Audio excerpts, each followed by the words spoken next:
UP और उत्तराखंड की खबरों के लिए एबीपी गंगा को सब्सक्राइब करें और बेल आइकन दबाएं।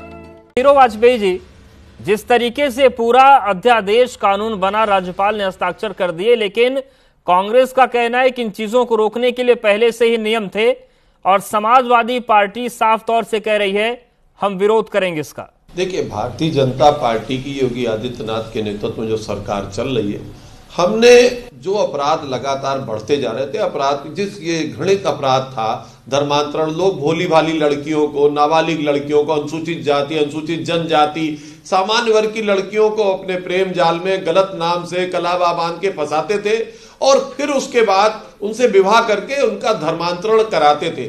धर्मांतरण की परिभाषा यह है कि धर्म अगर कोई बदलना चाहता है, उसमें लालच हो, फरेब हो, धोखा हो, तो ये अपराध की श्रेणी में आता है। और दूसरे क्या था कि इस तरह के अपराधों की एक बढ़ोतरी होती जा रही थी और हर कानून की एक सीमा होती है, एक समय के बाद अपराध की नई प्रवृत्ति आ जाती है, उसके लिए नया कानून बनाना पड़ता है। लेकिन सवाल ये है सर कि अभी आईटी सेक्टर में अगर अपराध के नए तरीके आए थे तो इसे रोकने की जरूरत है, फिर विपक्ष विरोध क्यों कर रहा है? विपक्ष को आप लोग समझा नहीं पा रहे हैं क्या? विपक्ष विरोध में क्यों आ गया है?